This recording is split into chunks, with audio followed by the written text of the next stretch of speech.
Oke, entalpi pada pembahasan sebelumnya, kalor pada volume tetap sama dengan nilai delta E. Bagaimana kalor pada tekanan tetap? Apa yang setara dengan kalor pada kondisi? Oh, entalpi berhubungan dengan kalor pada tekanan tetap, ya. Jadi delta E sama dengan delta apa Q plus W ya, itu sama dengan delta H ya min P kali delta V. Nah, kalau kita mau cari delta H dari, kan kita tahu tadi waktu sebelum-sebelumnya delta H itu bisa didapat berapa jumlah kalor per molnya ya. Nah, delta H kalau dari hubungannya dari perubahan energi dalam bisa didapat dari berapa jumlah energi dalamnya ditambah P kali delta V. Seperti ini ya. Dan delta E ini pastinya karena cari delta H itu dari Q P plus W-nya.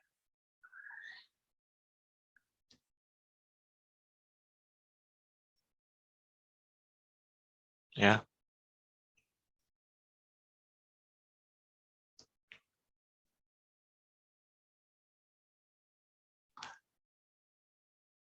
Ada yang mau ditanya sampai sini?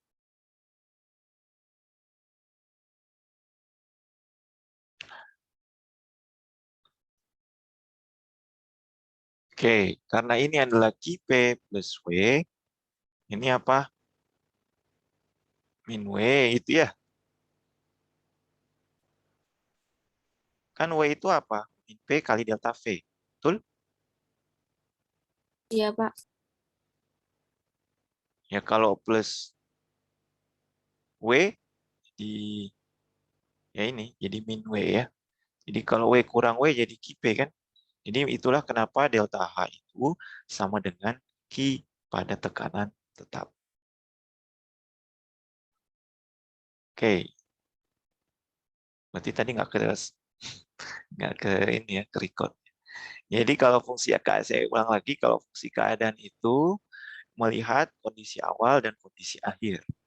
Ya, kalau kita lihat suatu baterai, ya ini dia diperlukan untuk menghasilkan panas saja atau menghasilkan panas dan kerja. Jadi kalau dia menghasilkan panas saja, delta E-nya, beban energi dalamnya akan sama dengan QV-nya.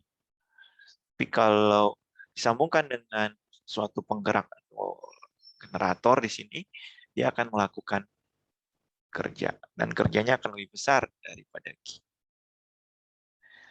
Ya, W itu satuannya apa Pak kalau P kali delta V? Ini kan berarti ATM sama liter kan? Liter ATM. Sekarang saya mau nanya, bagaimana caranya menjadi joule? Kan kerja itu kan harusnya satuannya joule. Gimana? Dikali dengan tetapan gas 8,314 joule per mol Kelvin per liter. Berapa? Tetapan gas kan tetapan gas itu kita tahu ada 8,314 untuk dalam fungsi energi dan ada 0,082. Paham sampai sini? Kalau kita bagi seperti ini akan dapat joule kerja. Ya, jadi berpikir kalau misalnya nanti soalnya Anda suruh cari kerja dan satuannya yang diminta joule. Ya, berarti Anda tinggal rubah ke sini. Ini tadi juga contoh soalnya ya, minyak zaitun dibakar sempurna. Ini biar kerekam ya. Tentukan kalor yang terkandung dalam tiap gram bila diketahui kapasitas kalor kalorimeter sekian. Jadi Q sistem adalah Q reaksi plus Q kalorimeter. Q reaksi yang masuk sama dengan minus Q kalorimeter yang terjadi kan di dalam kalorimeter kan ya. Dalam selimut kalorimeternya, kemudian kalian dapat minus Q reaksi adalah minus Q 36,57 kilojoule. Dan itu per gram minyak zaitun. Nah, sekarang diminta per molnya. Yang Anda rubah dulu untuk 1 mol dibagi dengan massa molarnya. Kemudian Anda dapat berapa kilojoule per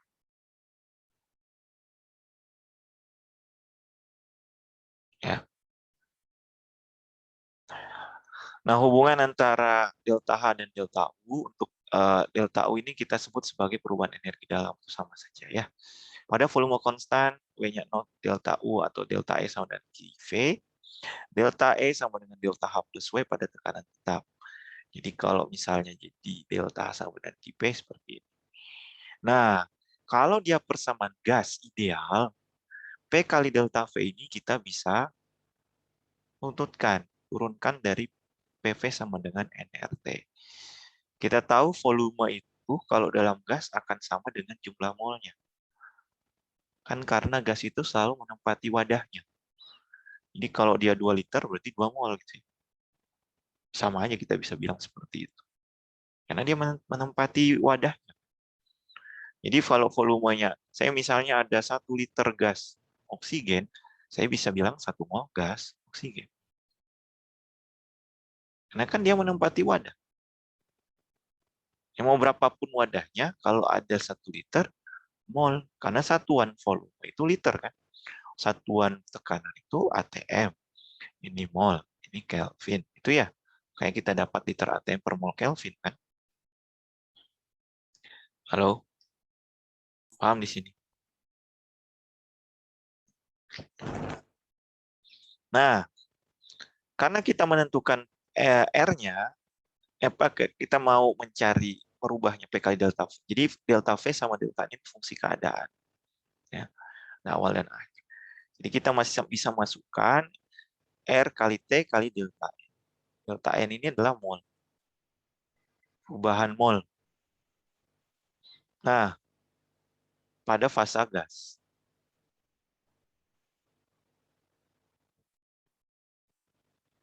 Contoh misalnya di sini. Reaksi. Sekarang saya tanya, ini kita bisa tahu cari delta N. Delta N itu mol, jumlah mol produk dikurangi jumlah mol di reaktan pada fasa gas. Pada fasa gas. Jadi bisa dilihat dari reaksi. Jadi kalau kita lihat di sini, H2O ini liquid misalnya. Berarti berapa delta N yang ada? Mana aja fasa gas? Di produk ini kan, di reaktan ini kan. Sehingga delta N-nya adalah 57 dikurangi 80. Minus berapa?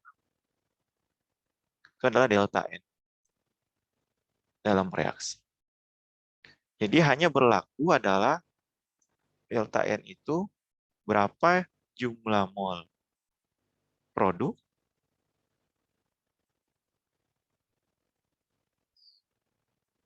pada fasa gas dikurangi jumlah mol reaktan pada fasa gas. Karena kan delta itu kan awal dan akhir. Akhir kurangi awal atau produk kurang reaktan kan kemarin. Ya. Dan R-nya 8,314, T-nya Kelvin. Jadi kita bisa merubahnya seperti ini. Nah, perubahan entalpi dalam reaksi kimia ada namanya kondisi standar. Kamu pernah lihat delta H pakai topi? Sering ya? Nah, topi ini kita sebut adalah keadaan standar. Keadaan standar itu artinya temperaturnya dalam dalam 25 derajat Celcius. Kemudian tekanannya 1 atm. Molnya 1 mol. Itu keadaan standar. Pak, ada keadaan tidak standar? Ada. Berarti delta H-nya tidak pakai topi. Bukan delta H0 namanya kita sebutnya. Halo? Paham? Ya, Sampai sini paham nggak? Ada yang mau nanya? Tanya aja.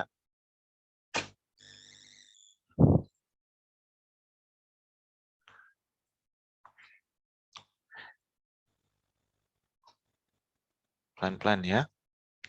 Nah, kalau misalnya dia pakai topi, delta H-nya, delta H standar, ini juga pasti keadaan standar kan? T-nya berapa?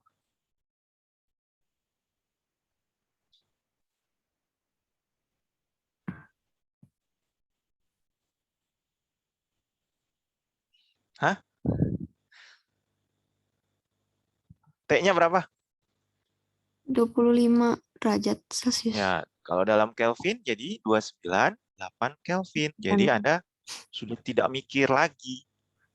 Sudah tidak mikir lagi temperaturnya kalau dia keadaan standar. Ya. Kalau T-nya beda, kalau T-nya 300 Kelvin, nah itu berarti bukan keadaan standar. Itu aja mikirnya.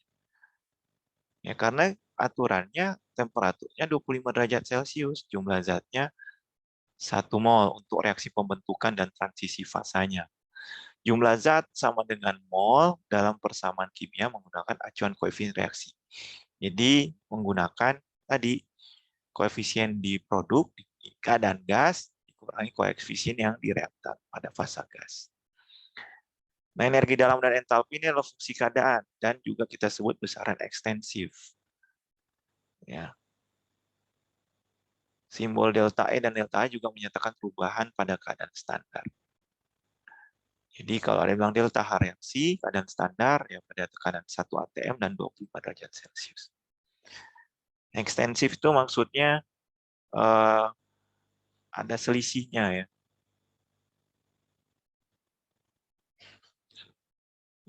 Nah, entalpi dipergunakan mengkuantifikasi aliran kalor ke atau dari sistem pada tekanan tetap. Ya. Makanya H produk dikurangi H reaktan. Delta H itu adalah kalor dilepas atau diserap saat reaksi pada tekanan konstan. Artinya apa kalau dia eksoterm? Ini kan eksoterm. Berarti panasnya dalam produk itu lebih rendah daripada di reaktor. Kalau ini ya produknya lebih besar daripada di reaktor. Itu ya. Panas di produknya lebih besar daripada di reaktan untuk yang endoterm.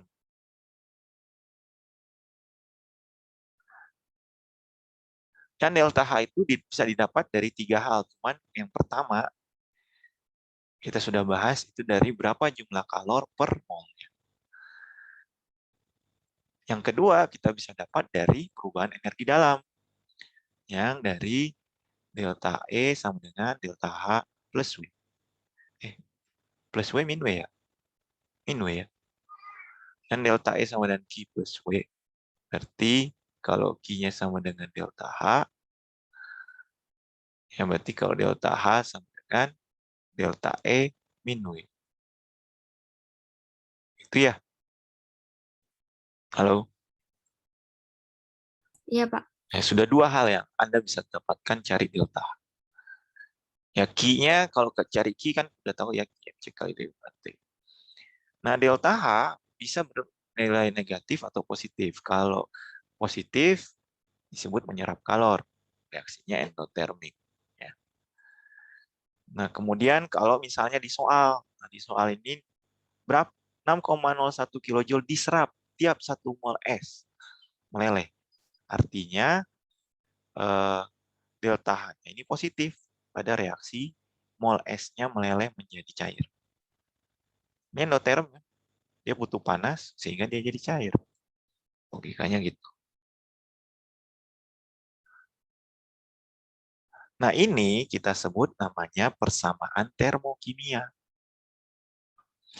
Jadi, persamaan termokimia itu adalah adanya persamaan reaksi dengan menghasilkan energi panas tertentu. Paham sampai sini? Pernah dengar kan persamaan termokimia? Pernah, Pak. Ya, itu maksudnya. Jadi kalau ada reaksi, ada perubahan entalpinya, ada delta H-nya, pasti disebut persamaan termokimia. Nah, kalau di eksotermik berarti dilepaskan ya. Contohnya adalah reaksi pembentukan, tadi endotermik reaksi pengurean atau reaksi membutuhkan kalor ya. Kalau ini melepaskan kalor, pembakaran, kemudian reaksi pembentukan misalnya.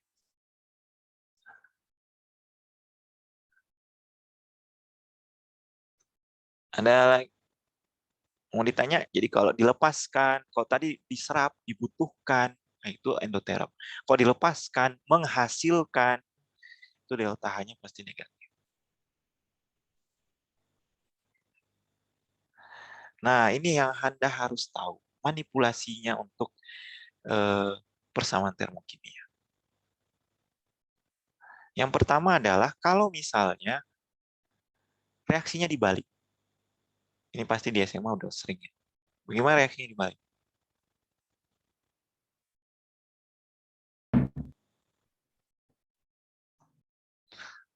Christopher. Delta-nya jadi minus. Iya, jadi berubah tandanya. Ya. Jadi kalau reaksinya dibalik, tandanya akan berubah. Ini kadang mahasiswa tuh kebalik dengan kesetimbangan. Kalau kesetimbangan kan kalau reaksinya dibalik jadi tetapan kesetimbangan. Kalau ini adalah tandanya berubah. Jadi jangan disamakan dengan kesetimbangan ya. Nanti kita bahas juga sih sebenarnya nanti kesetimbangan. Oke. Kemudian kalau dia dikalikan, koefisiennya misalnya ini 2, delta H-nya jadi 2 kalinya. Karena awalnya 1 mol jadi 2 mol.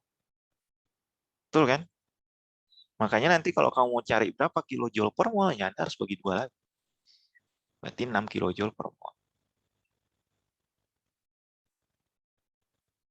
Paham? Kemudian lihat juga kondisi fisik tiap dari reaktan maupun produk ya secara fisik. Artinya apa? Ya kamu kan sudah tahu bahwa kalau dia membutuhkan, dia akan endoterm. Kalau melepaskan kalor, gas menjadi cair, melepaskan kalor, berarti dia eksoterm. Kalau dari wujudnya. Contoh ini, berapa banyak kalor yang terlibat saat 266 gram fosfor putih terbakar? Ya berarti kan kamu harus cari dulu molnya ya. P4 itu sebenarnya berapa? Atau kalau misalnya sudah dikasih reaksinya, ini Q-nya kan nggak ada. Kamu cari delta H, kan? Ada delta H. Cari Q-nya berarti tinggal tinggal apa? Kali aja molnya. Nah, 266 gram itu berapa? Sekali dengan delta H-nya, Anda dapat minus 6470 kilojoule. Halo? Paham sampai sini? Banyak sekali nanti di ujian yang mempengaruhi terhadap molnya. Halo? Iya, Pak. Iya, Pak. Pak. Nadia? Paham ya? Jadi stoikiometri termokimia sebenarnya itu biasanya dari massa atau dari molaritas volume ya, yang kemarin kita sudah cari. Kemudian cari molnya, nah, molnya itu Anda bisa cari Q-nya, kemudian berapa dibagi molnya, Anda bisa cari delta H. Ya. Nah, jenis-jenis entalpi itu bergantung dari jenis reaksinya. Kalau delta HN, delta HF, delta HN itu reaksi penetralan, delta HF itu reaksi pembentukan, delta H itu penguraian, HC itu pembakaran, V itu kemarin sudah saya bahas ya, itu penguapan. Jadi kalau misalnya di soal ada delta HC-nya, ya kamu sudah tahu reaksinya seperti apa. Tidak sampai tidak diberikan. Pastikan hidrokarbon itu direaksikan dengan O2 menjadi CO2 dan H2. Pada tekanan tetap, zat mengalami perubahan fasa. Alur panas selama perubahan panas melibatkan perubahan entalpi dan temperatur tidak berubah meskipun terjadi aliran panas. Ya, akibat gaya interaksi pembentukan atau pemutusan molekul. Ya, ini kemarin ya, padat menjadi cair, cair menjadi gas, gas menjadi padat. Ini Anda sudah tahu delta H-nya akan positif atau negatif. Apakah perubahan fisika reaksi kimia berikut merupakan posisi eksoterm atau endoterm? Menyublim, padat menjadi gas, butuh panas ya, endoterm. Meleleh, padat menjadi cair, kalor, endoterm. Reaksi ini adalah reaksi pembakaran, eksoterm. Reaksi ini adalah reaksi penguraian, endoterm. Reaksi ini adalah reaksi pembentukan, eksoterm. Gampang.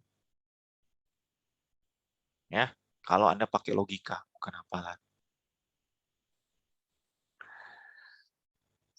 Contoh lagi soal. Ada 0,8 gram asam benzoat dibakar dengan O2 berlebih dalam suatu kalorimeter bom, sehingga reaksi berlangsung sempurna. Reaksi tersebut menyebabkan, karena ini udah di-highlight oleh kalorimeter bom. Reaksinya dari temperatur ini menjadi ini. Kapasitas kalorinya sekian. Tuliskan reaksi pembakaran asam benzoat. Ini, betul? C6H5COH tambah O2 menjadi CO2 dan H2O. Nah, ini Anda setarakan.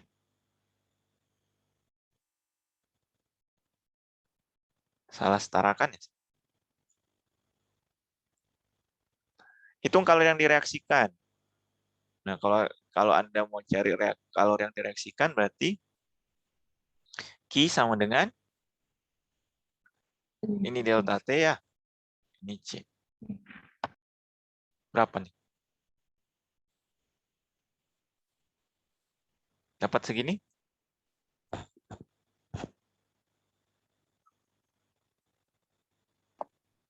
Dapat, Pak. Karena ini sebenarnya kan Q reaksi plus Q kalorimeter ya. Berarti kan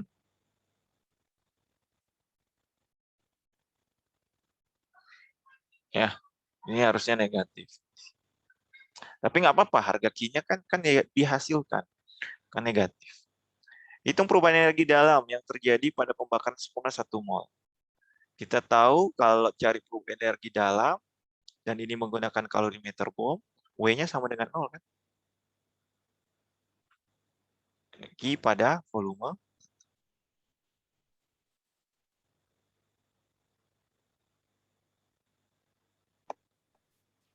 Berarti delta U sama dengan QV.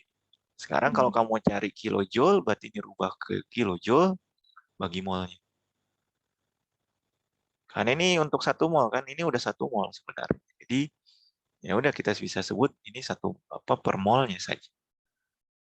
Nggak ada masa tertentu kan yang dipakai. Tapi kalau misalnya, oh ini ada masanya ya, sorry. Nanti Anda ubah dulu ke mol. Ini berapa mol. Nah, nanti Anda dapat Q-nya dibagi molnya saja. Berapa? Dapatnya itu minus 3220725 kilojoule per mol. Jadi nanti delta U sama dengan V plus W, delta U sama dengan QV. Jadi berapa joule per berapa molnya.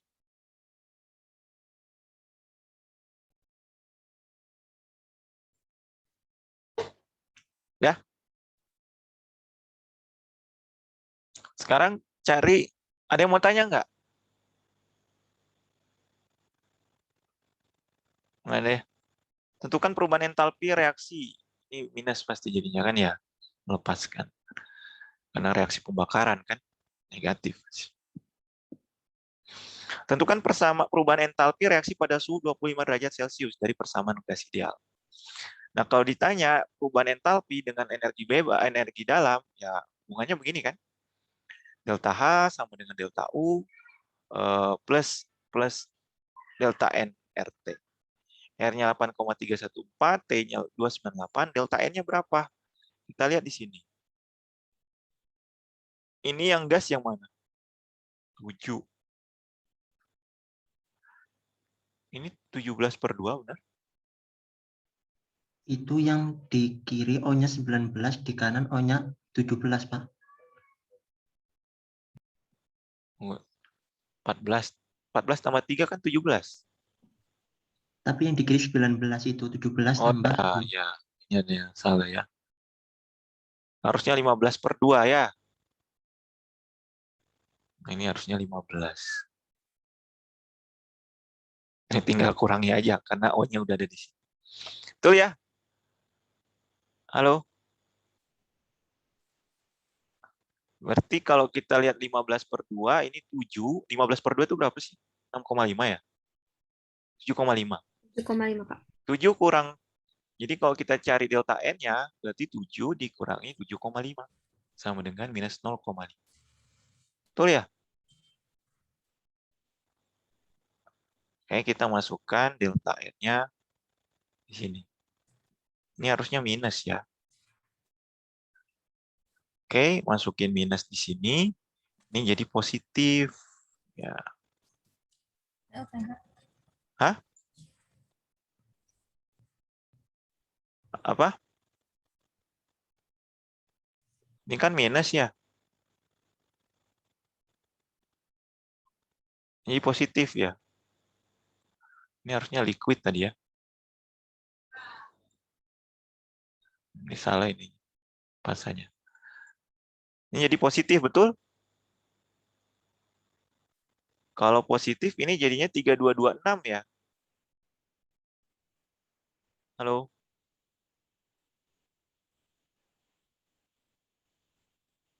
Coba ini tambah ini. Jadinya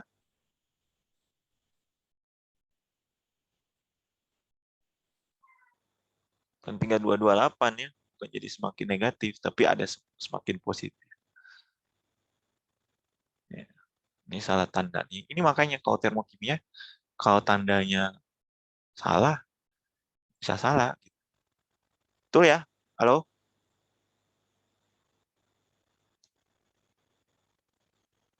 Ini jadi minus 3226. Tadi plus RT ya? Oh ya, sudah benar, udah benar, udah benar. Salah, salah. Ini udah benar nih. Plus RT plus delta N ya. Di minus langsung di sini.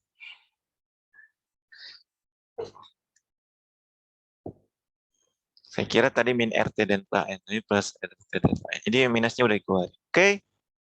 Betul? Dapat segini?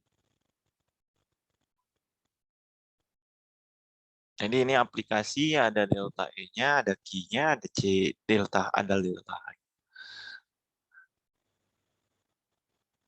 Ini penentuan klasik ya untuk termokimia.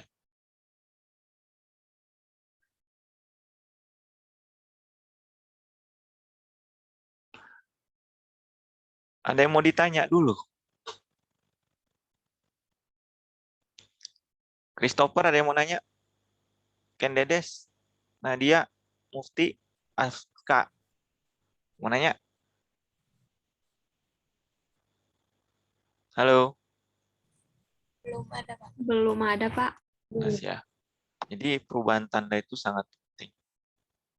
Contoh yang lain misalnya berdasarkan persamaan termokimia berapakah kilojoule kalori yang diperlukan bila 44 gram CO2 bereaksi dengan H2. Nah, kalau kita lihat di sini reaksinya adalah fotosintesis ini ya. CO2 tambah H2O menjadi C6H12O6. Reaksinya yang dihasilkan endoterm 2816 kilojoule. Ya, kalau mau ke ini kan untuk berapa mol CO2 coba? Untuk 6 mol CO2 kan? Untuk 6 mol H2O, untuk 1 mol C6H12O6 dan untuk 6 mol O2. Nah, kalau ditanya misalnya 44 gram, berarti kan bukan 6 molnya CO2. Betul ya? Jadi konversi ini dulu, berarti ini kan jadinya 1 mol ya. 44 gram kan untuk 1 mol kan. Jadi kalau dia dalam 6 mol, mintanya untuk 40, kalau untuk 6 mol kan segini. Kalau dibagi 6. Ini kan kilojoule untuk 6 mol CO2. Nah, kalau untuk 1 mol, ya ini. Ini kan untuk 1 mol. Ini untuk 6 molnya segini kan. Karena kan dibagi 6. Paham sampai sini dulu? Halo? Sorry, ini untuk 1 molnya. Sorry. Ini untuk 1 molnya, ini untuk 6 molnya. Ini kan 6 mol dia. Nah, sekarang kalau untuk 1 molnya berarti dibagi 6 kan? Iya, Pak. Ya.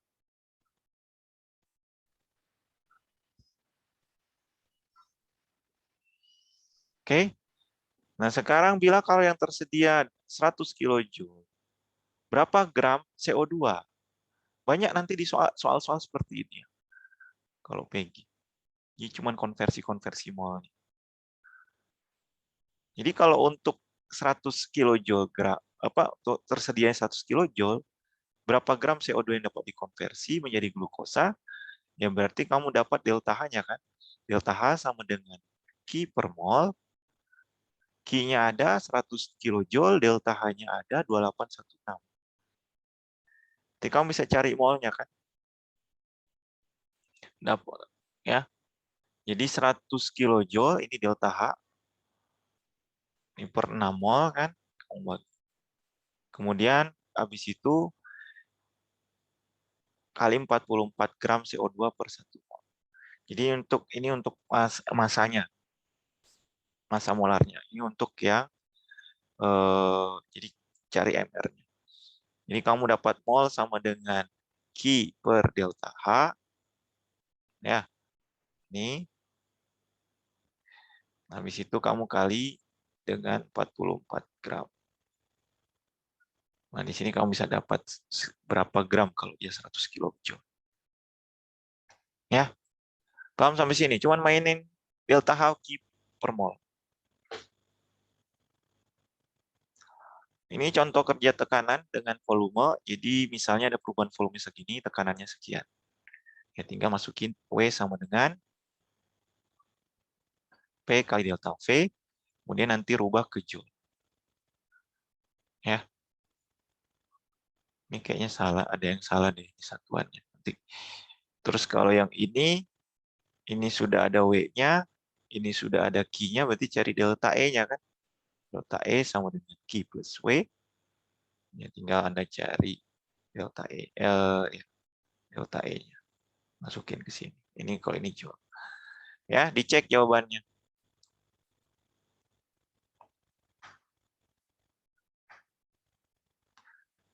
Oke, saya lanjut.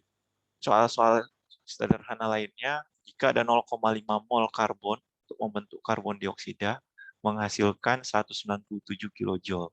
Berapa panas yang dihasilkan untuk 44 gram CO2? Sekarang saya tanya, kalau C membentuk CO2, itu kan direaksikan dengan O2 kan? Ini ya? Halo? Ya, Pak. Nah, ini delta H-nya minus 197 kilojoule. Nah, sekarang kalau ada 0,5 mol, 44 gram ini kan 1 mol. Ini berapa?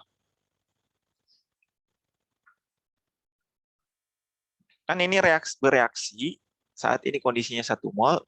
No, ini 1 mol, ini 1 mol kan? Nah, kalau ininya setengah mol, berapa? Delta Q-nya. Gimana jawabannya?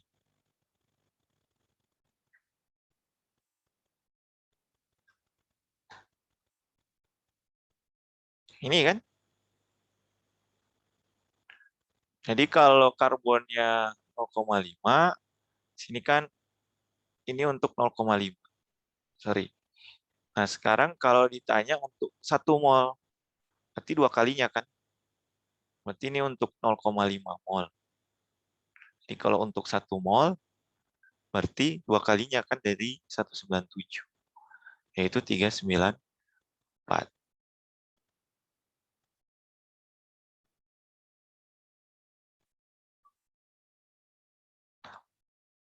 Kemudian, which the flow key occurs will have impact the measure that is made. Pembakaran, jadi kondisi yang dimana kalau Anda bandingkan kalor yang dihasilkan dari pembakaran tanah. Ya, ini menghasilkan 5,45 10 pangkat 3 kilojoule pada volume konstan. Kalau ada tekanan konstan 5,48. Jadi hampir sama. Kita tahu bahwa Qp itu sama dengan delta H dan Qv itu tidak sama dengan delta H atau mendekati delta H. Jadi terkadang bisa mendekati tapi tidak sama dengan QV-nya.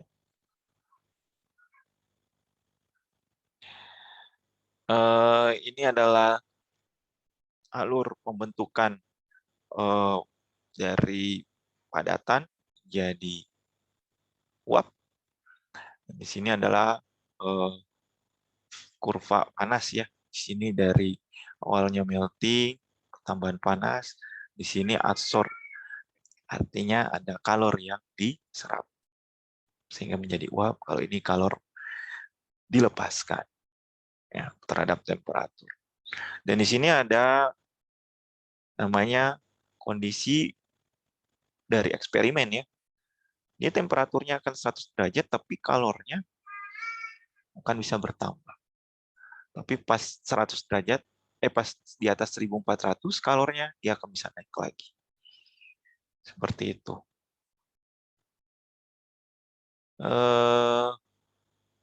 Which the largest amount of energy? 310 joule, 12.000 kalori atau 190 kalori. Kalori ya, kan kemarin kita sudah tahu berapa 1 joule berapa kalori.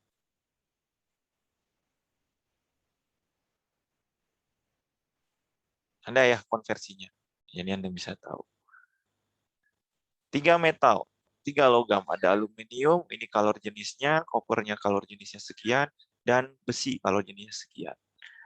Semuanya bermula dalam temperatur ruang. Dan di furnace itu diinsinerasi.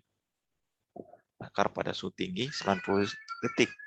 Manakah logam yang memiliki temperatur yang lebih tinggi?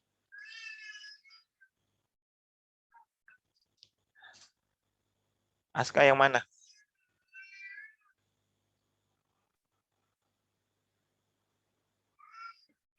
Kemarin 4, berapa sih kalau kalori itu? Ini ya. Oh, bukan, Mbak. Ini 1 kalori kan. Itu ada di bawah. 1 kalori 4,18. 4,184 joule. Oke, jawabannya ini gimana? Mana yang lebih temperaturnya lebih tinggi? Ini pengertian saja sebenarnya. Kalor jenis itu adalah joule per gram derajat Celcius.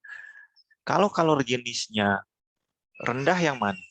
Ini ya, Iya, copper Pak. kan? Copper ya. Kalau kalor jenisnya rendah, berarti kan dia naikkan 1 derajat itu lebih mudah ya daripada yang aluminium.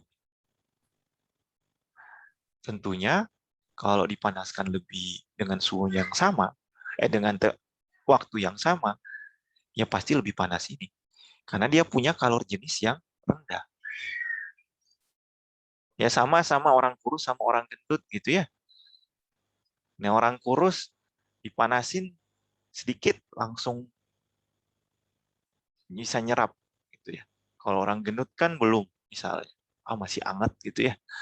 Nah itu contoh. Jadi copper ini memiliki temperatur yang ini logika sebenarnya. Nggak usah dihitung. Ini terkadang nanti ada pertanyaan-pertanyaan logika tidak harus dihitung. Tapi yang itu yang Anda harus punya. Oke, ini cuman wawasan saja. Jadi common way to obtain work from system is to heat the system. Panas bisa dikonversi menjadi kerja. Nah, tapi tidak semua panas itu mau dijadikan kerja. Jadi panas yang tidak dikonversikan menjadi kerja kita sebut sebagai waste energi, jadi energi limbah. Nah itu biasanya jadi polusi termal. Ini kalau kamu dilihat misalnya di PLTU, PLTN itu kan ada panas ya. Kenapa ada airnya yang panas itu? Nah itu adalah energi sisa karena semuanya kan disuruh menggerakkan turbin. Nah, saat turbinnya sudah bergerak, masih ada panas yang berlebih. Sisa panasnya itu tidak bisa dilakukan jadi kerja, sehingga menjadi thermal pollution. Jadi akan ada air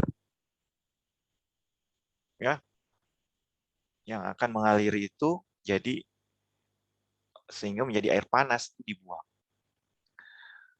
Jadi karena konsumsi energinya akan lebih besar daripada kerja yang dihasilkan. Ya. Jadi kalau kita lihat berbagai tipikal efisiensi panas yang bisa dihasilkan, misalnya 100% hair dryer, electric heater, itu 100% efisiensinya akan menjadi energi panas. Dari listrik menjadi energi panas. Kalau yang lain, konversinya hanya 5% efisiensi. Misalnya ini yang paling boros ya, lampu, silikon solar cell, fluorescent lamp. Ini hanya efisiensinya 20% gitu energi konversi. Selebihnya dia akan menjadi limbah. Ya. Ini banyak sekali energi-energi yang tidak dipakai. Tidak bisa dipakai karena ya dia tidak bisa melakukan kerja sepenuhnya. Ya karena kerjanya udah maksimal gitu kan, energinya jadinya nyisa sehingga tidak bisa dilakukan efisiensinya tidak 100%. Sampai sini ada yang mau tanya?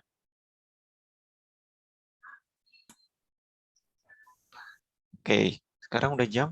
Pak, aku mau nanya, Pak. Ya. Tentang termodinamika tadi, Pak. Boleh nggak, Pak? Hah? Termodinamika? Ya, jadi aku mau nanya ini, Pak.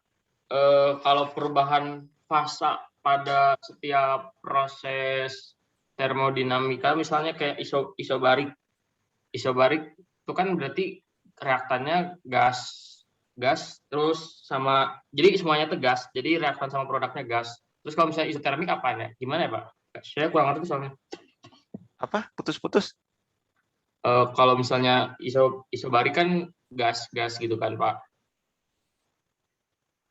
Nah, Isobarik gas-gas. kalau isotermik itu gimana ya, Pak? Terus kayak isotermik, terus isobarik, kayak gitu, Pak. Terus yang kamu nanya apa? Pengertian Nanyanya fasanya, Pak. fasanya? Iya. Isotermik.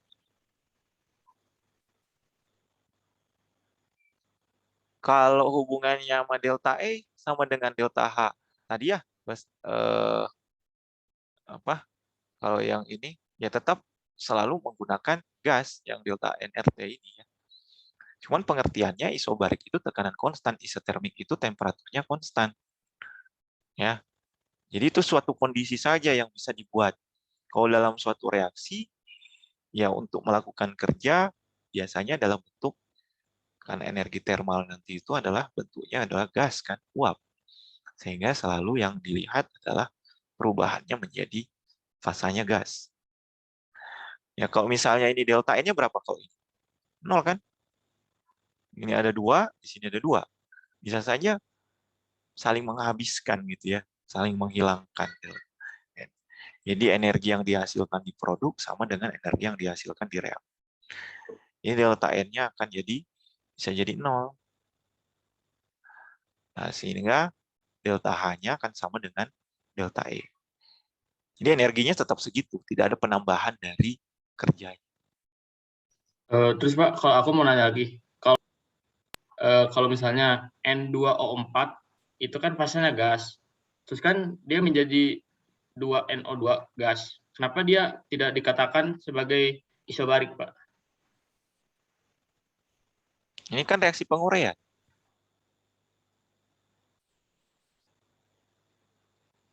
Ini terurai kan jadi NO2 dan NO2 kan? Sama aja saya mau tulis begini, boleh nggak? Boleh, Pak. Kalau reaksi penguraian cenderungnya apa? Positif ya? Endoterm kan? Halo? Iya, Pak. Oh, jadi dari situnya, Pak, dilihatnya. Ya kalau endoterm kan reaksinya membentuk penguraian. Eksoterm kan pembentukan. Kalau pembentukan melepaskan kalor. Melepaskan kalor ya bagaimana kerjanya? Menerima atau melakukan kerja? Itu aja kan? Iya, Pak, betul, Pak. Kan hubungannya hanya ke situ. Delta E-nya itu Q plus W. Ya. Iya, Pak. Makasih, Pak. Ya. Lagi jawab soal Oke. Sekarang kita masuk ke bahan yang terakhir ya. Mudah-mudahan hari ini selesai. Jadi delta H itu bisa didapat dari berapa jumlah Q per mol. Bisa juga didapat dari delta E plus delta plus W ya. Min W. Atau delta E sama plus delta NR. Oke, ini udah 2. Nah, bisa juga didapat dari entalpi reaksi pembentukan standar. Anda pernah belajar ini? Delta HF. Dan hukum Hess. Dua ini akan kita pelajari berikutnya untuk mencari delta H reaksi. Jadi, kalau kalor kan kita bisa nentukan dengan kalorimeter ya, ada alatnya. Tapi tidak ada cara untuk mengukur nilai entalpi suatu zat. Jadi harus ada suatu pembanding. Yang namanya kalau kita mau mengukur sesuatu kan harus ada perbandingannya ya. Dibandingkan dengan apa pengukurannya. Skala pembanding itu harus dilihat dari kondisi standar. Perubahan entalpi pembentukan standar dari berbagai referensi untuk setiap perhitungan entalpi. Nah, atau kita sebut delta HF 0. F itu kan formation tadi ya, pembentukan. Perubahan entalpi pembentukan standar adalah perubahan kalor sebagai akibat dari terbentuknya suatu senyawa sebanyak 1 mol dan tekanannya 1 atm. Tadi temperaturnya berapa? 25 derajat Celcius ya. Perubahan entalpi pembentukan standar untuk tiap unsur menjadi spesiesnya yang paling stabil itu adalah 0. Jadi unsur-unsur stabil, logam, Ca, Cu, dan lain-lain, ya logam, itu delta HF pembentukannya 0. Kenapa? Logam itu kan sudah ada di alam, betul ya? Tidak diambil, tidak terbentuk. Kamu bisa cari logam tembaga, kamu bisa cari logam besi. Di alam itu sudah tidak perlu adanya reaksi pembentukan. Betul? Makanya perubahan energi pembentukan standarnya, entalpi pembentukan standarnya 0. Sama gas. Gas di alam itu kan sudah ada. Tidak harus dibikin. Kamu mau buat oksigen bisa, tapi mendapatkan oksigen tidak ada di alam.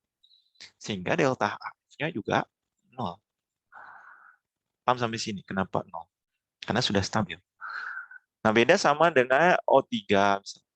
Atau delta HF-nya C, ada karbon. Kalau karbon grafit lebih mudah ditemukan. Kalau diamond atau intan, itu biasanya ada reaksi pembentukan.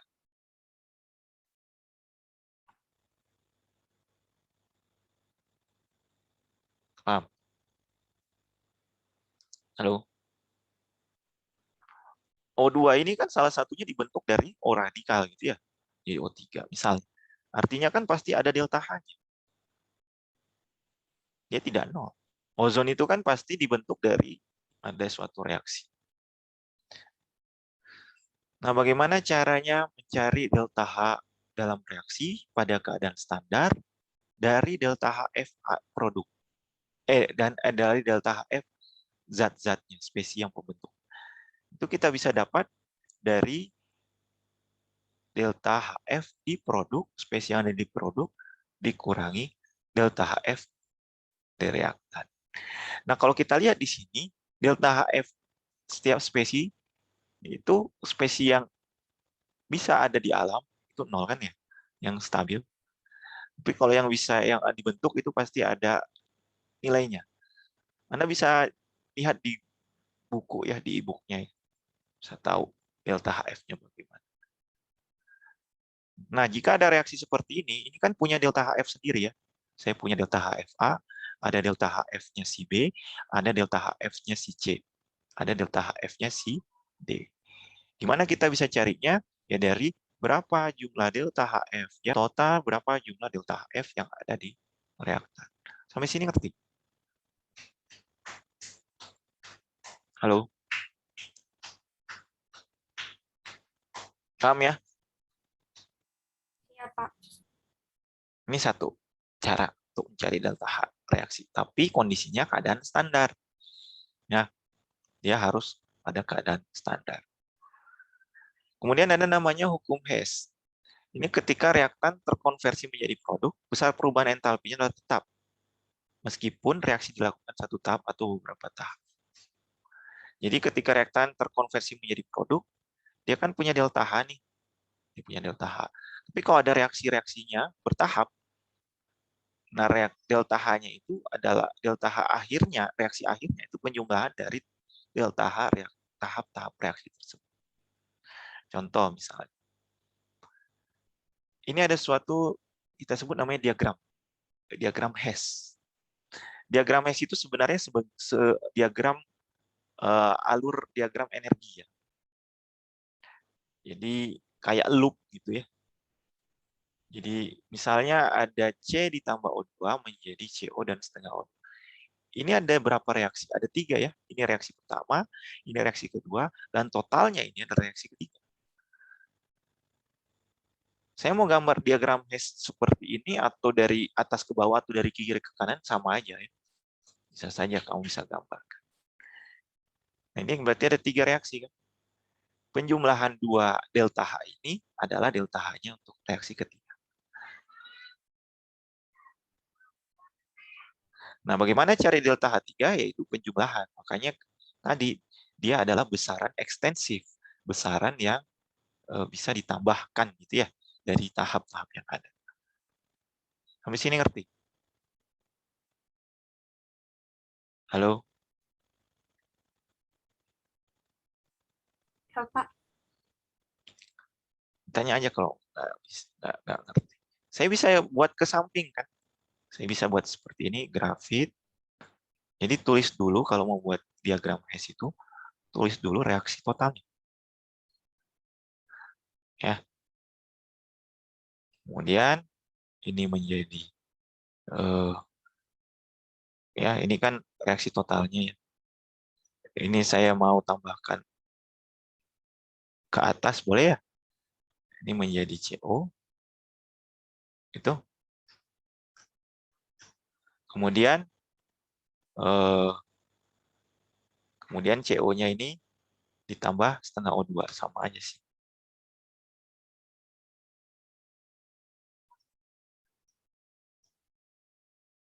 Nggak bisa kehapus. Oh bisa.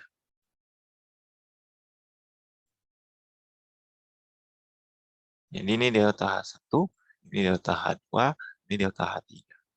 Jadi kayak loop kan. Jadi prosesnya ke sini. Jadi kalau kita lihat di sini O2-nya kan ada 1 ya. Sini ini 2, sorry, ini O-nya 2, sini. Berarti kalau ini O-nya juga 1 kan. Ini setengah O2 tambah O2. Ini sebenarnya setengah juga ya. Ya, jadi 1. Jadi prosesnya bisa seperti ini. Jadi delta H1 ditambah delta 2 sama delta H3.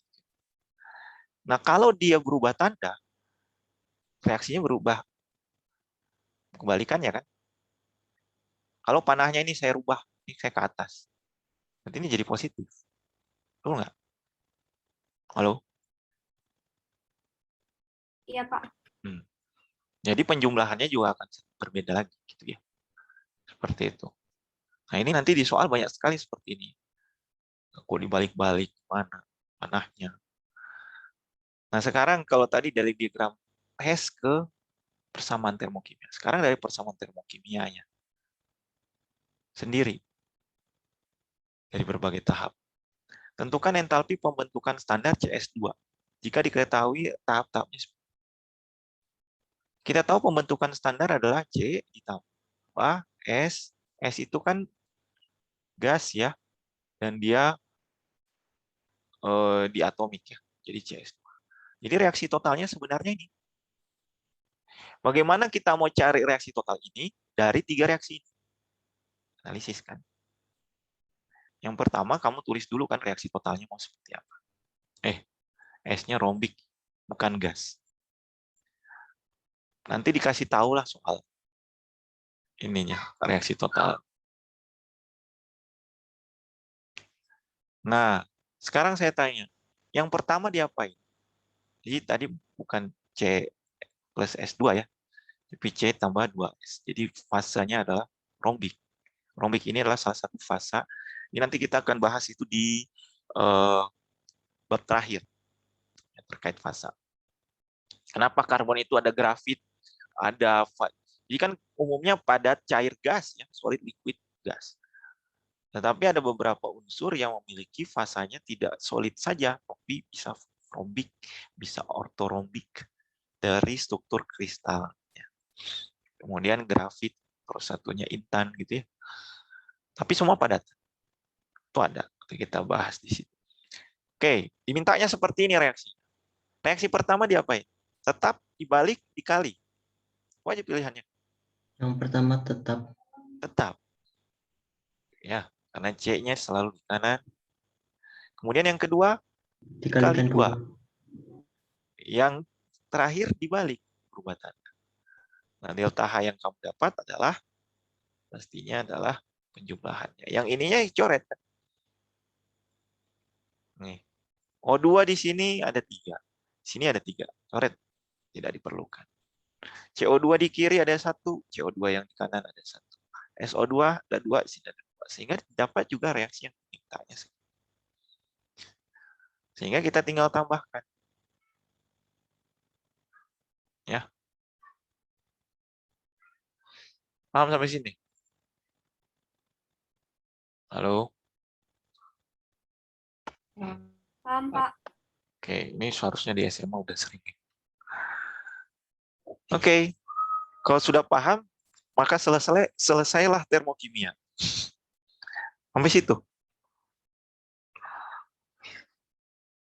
Nah, sekarang kita latihan soal, yuk. Pembakaran benzena mengikuti persamaan reaksi berikut. Ada yang mau ditanya dulu nggak?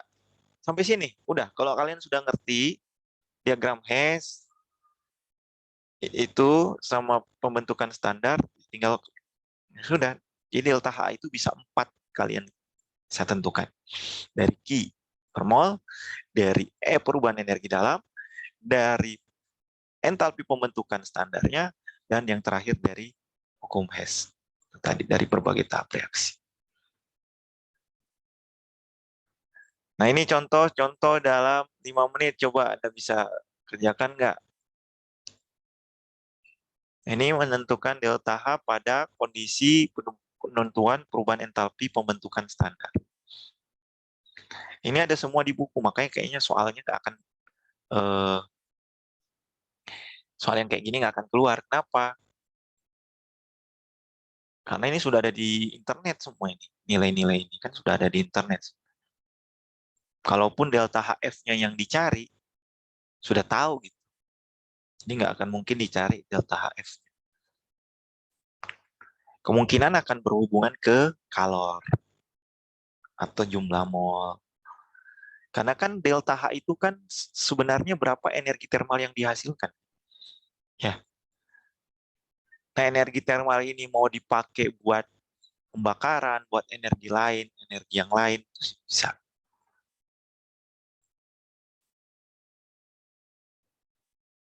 Tergantung reaksinya. Nah, ini karena dia 2 mol, sehingga kita harus cari berapa delta H untuk kalau dilihat per molnya. Jadi delta H yang Anda dapatkan nanti itu delta H untuk 2 mol. Jadi jawabannya segini ya. O2 delta HF-nya 0 kan? Nggak ada unsur bebas, Pak. Dari mana dapatnya ini? Nah, ini Anda sudah bisa hitung? Nah, ini untuk 2 mol.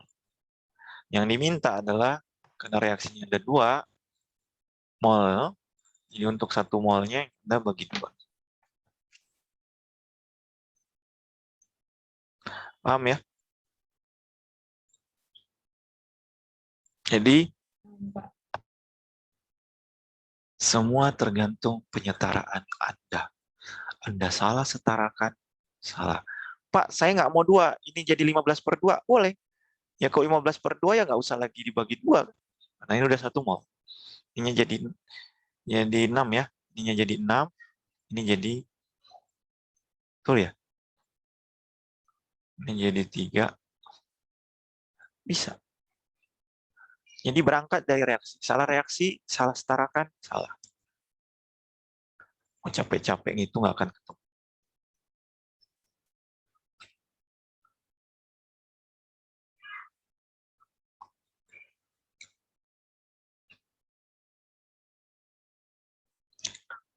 Oke, jadi penentuan delta H bisa dari delta U-nya atau delta E-nya, kemudian bisa dari hubungan kalornya, kemudian bisa dari delta HF-nya, dan bisa dari hukum Hess.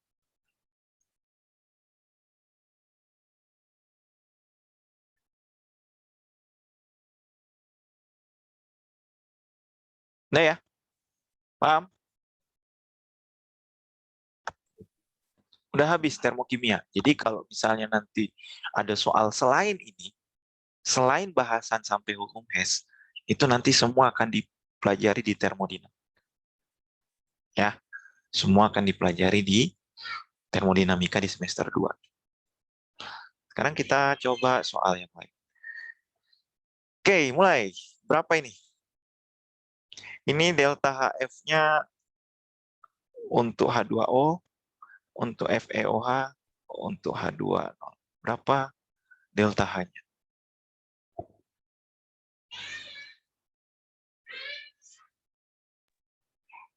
Ini predictable. Hah? Mau nanya Pak, izin bertanya. Kan cari delta H-nya. Dari delta HF ini. Ini delta HF-nya 0 kan? Ini delta HF-nya sekian. Ini delta HF-nya sekian. Ini H2 0. Ini harusnya di sini.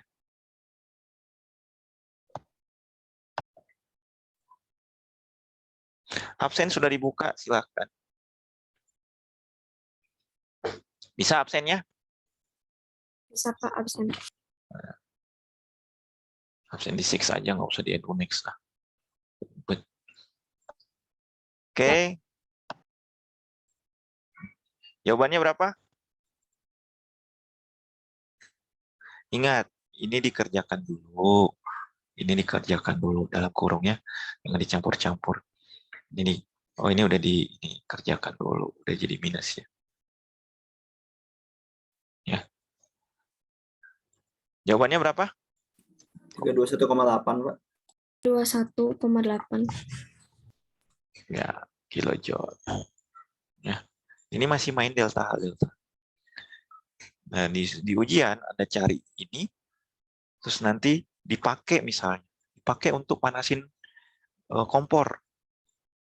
Jadi delta H ini delta H dalam LPG, kompor atau reaksi pembakaran. Jadi kalori dipakai untuk, biasanya dipakai untuk manasin air misalnya. Misalnya kan berapa Ki untuk memanaskan 100 mol air. Tinggal ini kan dikonversi menjadi panas. Panasnya nanti untuk 100 mol berapa? Tinggal dikalikan saja. Atau dikonversi saja. Oke, lanjut. Pak, maaf. Putri nggak bisa absen ya, Pak? Hah? Putri nggak bisa absen ya? Nggak ada tombolnya gitu. Nggak bisa absen? Iya, udah di-refresh berapa kali. Nggak bisa, Pak. Nggak tahu. X. Oke, nanti saya lihat. Terima kasih banyak, Pak. Ya. Coba ya yang lain ini. Kerjakan dulu. Biar fokus. Saya ini hanya memberikan soal-soal standar ya. Bukan level ujian. Di slide. Kalau yang slide bukan level ujian ya. Jadi kalau misalnya ada yang sama dengan level ujian ya alhamdulillah gitu ya. Artinya kayak you must stand up dulu. Jadi Anda harus berdiri dulu. Nanti kalau mau jalan kemana, mau ke arah mana, soalnya, nah itu baru.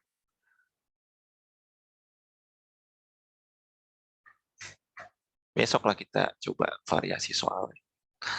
Tapi sebelumnya kalian sudah belajar belum? Ngapain saya terang-terangin juga nanti saat jawab soal Anda juga belum bisa gitu, belum belajar. Ya. Tanggal 9 loh. Pada stres di akhir menjelang. Ini berapa? Ini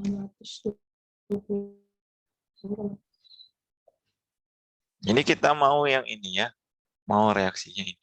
Yang pertama pasti dibalik ya. Yang pertama, yang kedua dibagi dua, ini mah dikali dua. Yang ini biarin.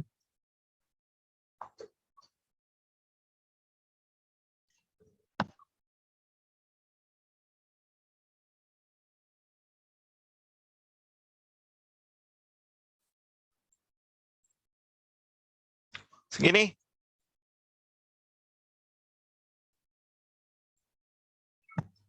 Iya, Pak. Harus dapat. Iya, Pak. Ini masih satu step soal kan. Kalau ujian itu kan biasanya lebih dari satu step.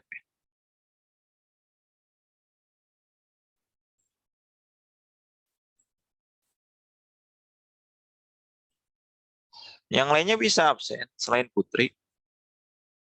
Saya bisa, Pak. Pak, bisa Pak. Ternyata lupa di scroll. Tombolnya di bawah. Nah, ya sudah. Saya nggak ada masalah. Sama jawabannya? Halo? Sama, Pak. Sama, Pak. Kenapa saya pingin kalian bisa ini?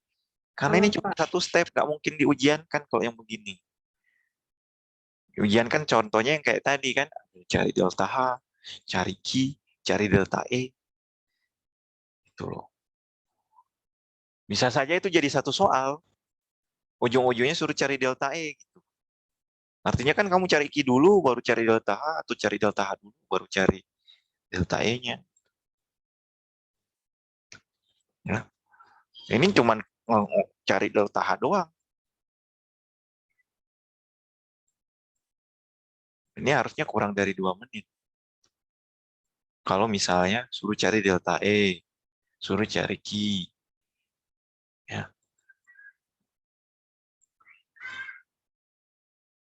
Untuk bayangkan coba soal yang kemarin, yang reaksi penetralan, itu kan kalian cari Q kan? Dari reaksi pembatas. Betul nggak? Dari Q itu, cari delta H-nya. Dari delta H-nya, cari delta E. Nah, itu soal ujian. 3 menit. Tapi kalau yang kemarin saya lihat, saya kasih, yang sekarang tadi saya kasih soal-soal UTS tadi, ya ada yang memang tidak sampai 103 menit sudah bisa dapat. Oke, lanjut ini. Sama lagi, sekarang yang dicari adalah delta HF-nya, tapi dia punya koefisien 3. Punya delta HF, ini punya delta HF, ini delta HF, ini delta H.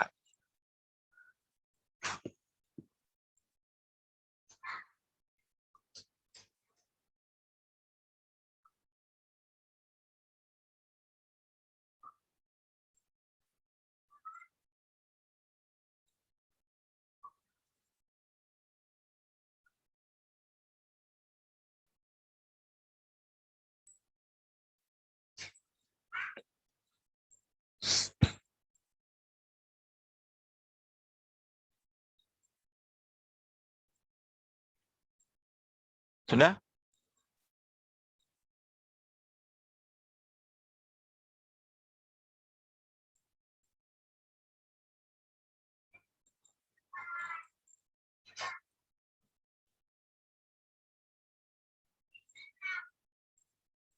Berapa?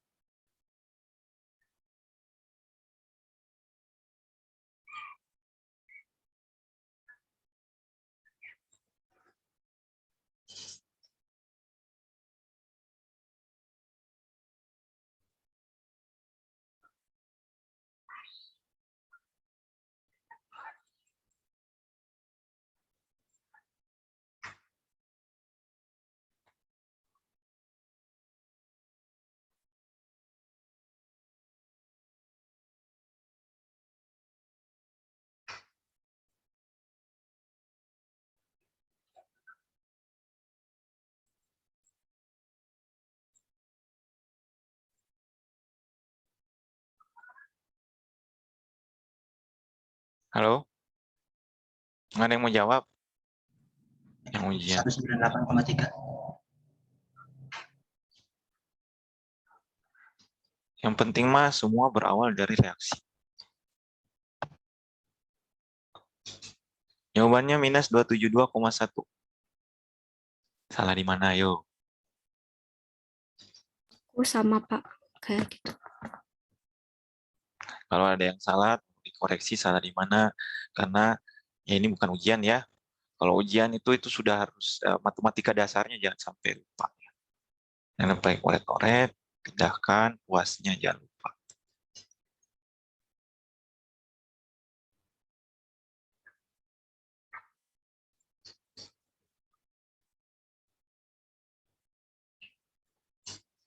Yang lainnya dapat?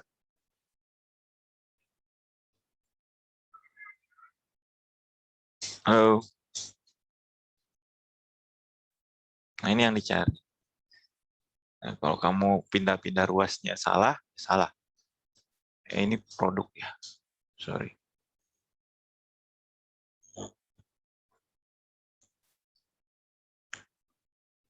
Paham di sini?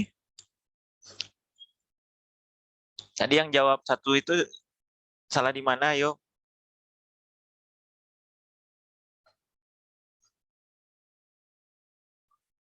Halo?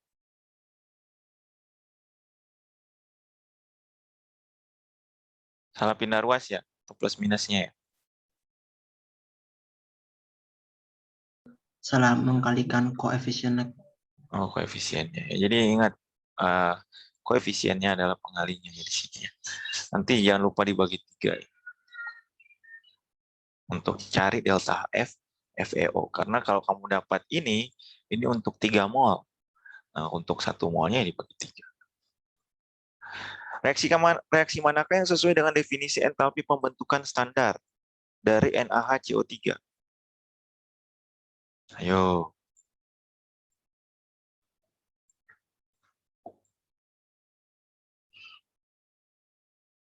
Jawabannya adalah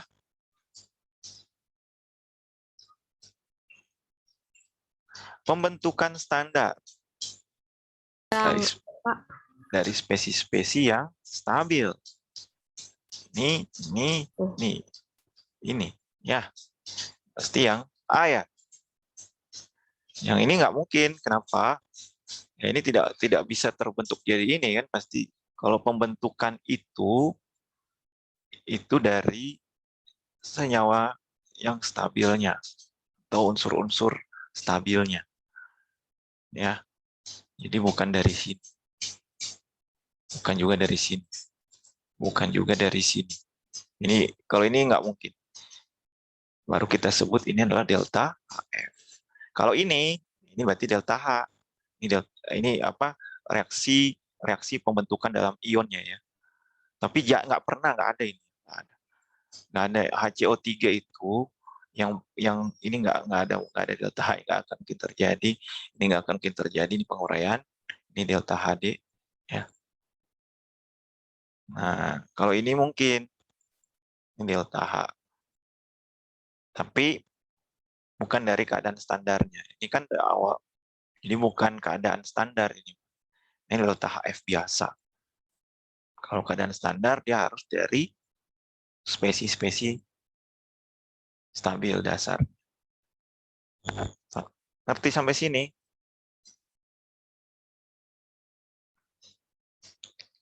Halo? Jadi ini delta HF, tapi delta H pembentukan, ini kan kation dan anion sebenarnya, kan ya? Ini bentuk ikatan ion, senyawa ionik kan sebenarnya. Hanya saja, ini juga harusnya larutan ya. Ini fasanya salah ya. Yang aqueous tiba-tiba ngendap, dan natrium itu kan golongan 1A, larut semua, nggak mungkin ngendap ya. Ini udah pasti nggak mungkin juga terjadi. Ya kalau mau NaHCO3 aqueous, nah baru ada delta H. Oke.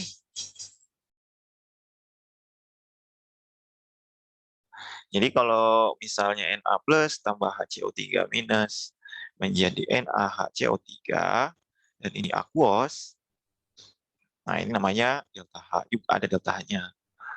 Ya, delta H pembentukan larutan natrium hidrogen karbonat. Tapi bukan keadaan standar ya. Delta H biasa. Kalau ini keadaan standar dari unsur-unsur pembentuknya. Oke, kemudian nah ini delta H dari delta HF ya. Pertama sekali yang kamu harus mulai adalah reaksinya. Ini jadinya berapa? 5. Ini 8. 16 tambah 5, 21. Ini? Betul? Nah, baru kamu cari tuh delta H-nya. Delta H-nya udah ada. Delta HF. CO2. Ini soal dari kuis kayaknya saya ambil. Tapi kan kuis Anda cuma 1 kali ya.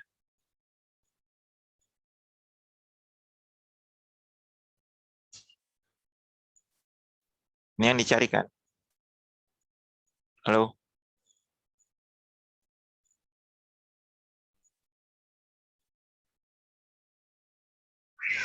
Tiga 393,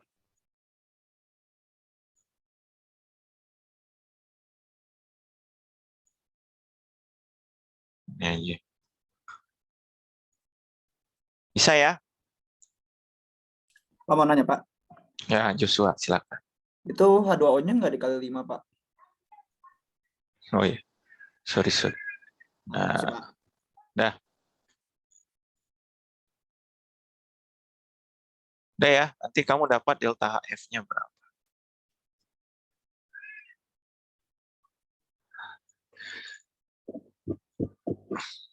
Ini jawabannya berapa?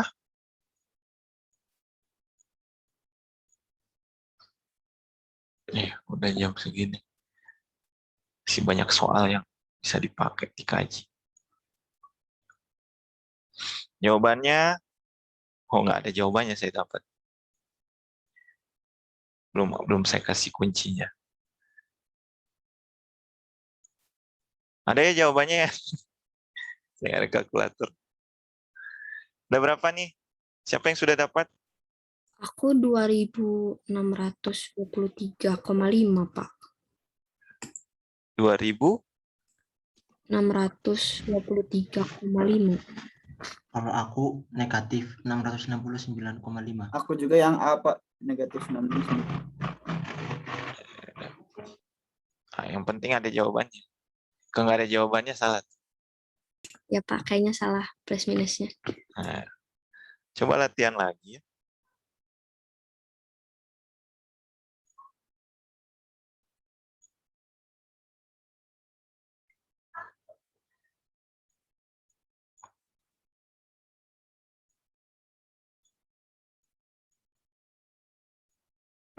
Oke.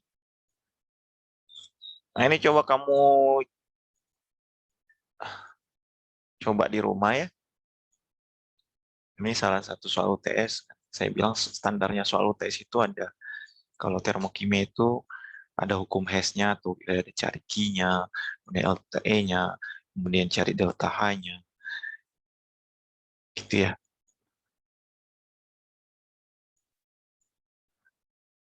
Nah, kalau misalnya ada reaksi seperti ini, hitung kalau reaksi untuk penguraian 0,68 gram. Berarti ini kamu cari molnya dulu kan. Cari molnya, nanti ini untuk delta H, deltanya berapa? Deltanya ada kan? Berarti kamu rubuk untuk 0,68 gram itu berapa Q-nya. Jadi cari molnya. Kemudian yang ini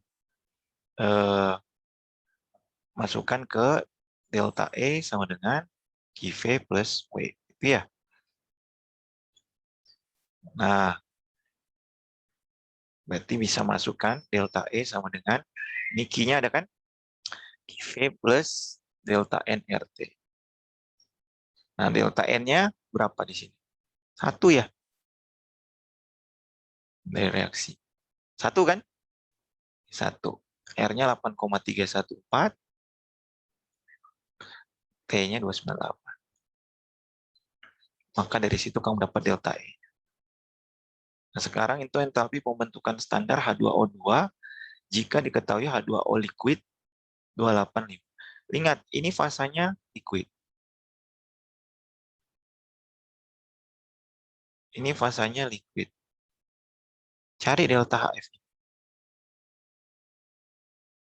Ya, berarti kan tinggal ada delta H sama dengan delta HF. O2 ditambah delta HF. H2O liquid kan? Betul? Dikurangi 2 dikali delta HF si H2O2. Yang dicari kan? Kamu bisa cari delta HF H2O2. Delta reaksinya pakai yang ini kan?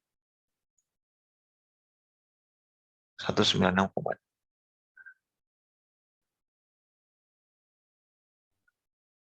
Nah, kalau yang ini, delta HV H2O dan H2O2 sekian. Apa artinya kalau delta HV? Apa artinya? Halo? H2O-nya jadi dari liquid menjadi gas kan?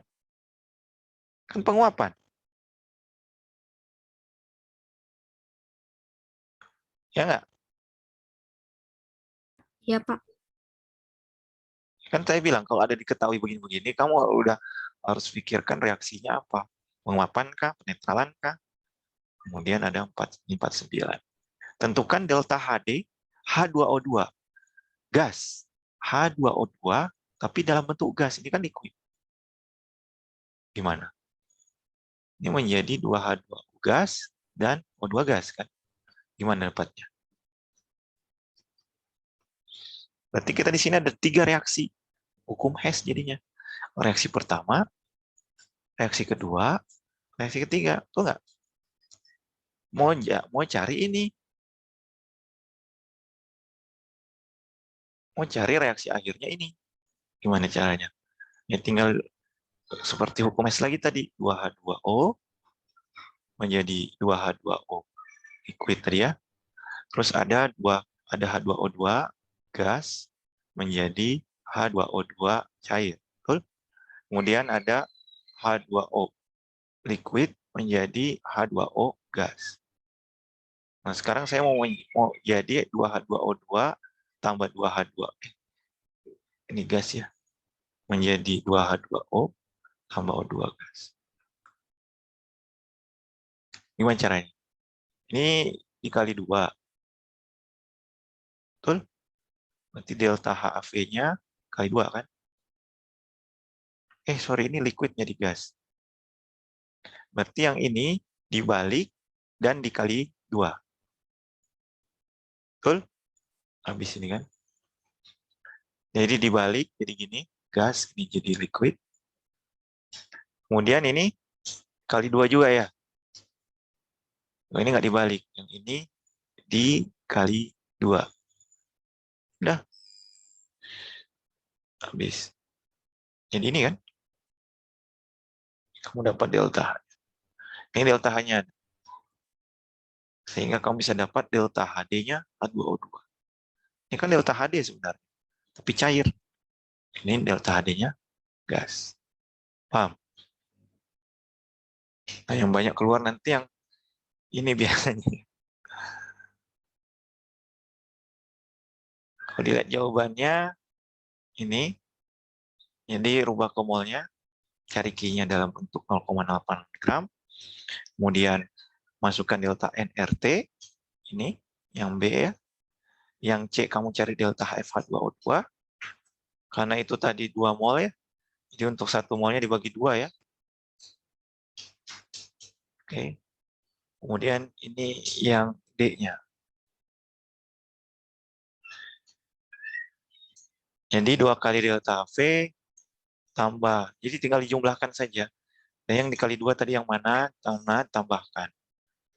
Ini diagram Hess-nya. Di gas, di 2 kali delta HV-nya, ini dikali 2. Dapatlah reaksi yang diminta. Yang karena dia searah kan, ditambahkan.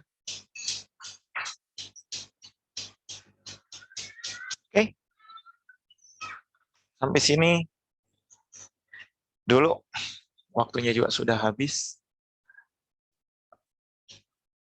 Paham nggak?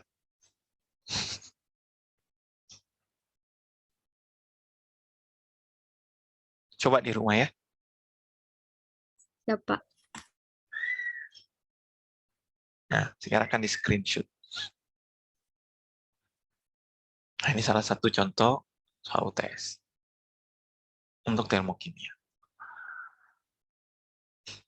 Jadi bahasannya sampai begini saja, kalor, energi bebas, energi dalam, terus delta H. Nah, delta H-nya bisa dari mana saja, dari hukum Hess, dari Q-nya, dari delta E-nya, dari tadi yang saya jelaskan, dari delta HF.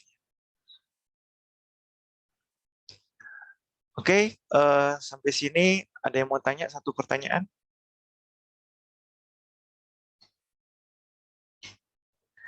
Tidak ada. Besok cari soal, kita bahas dari awal soal-soal yang ada. Ya. Latihan soal ujian, Pak, kerjain aja dulu. Tapi itu soal UTS-nya itu sampai struktur atom ya.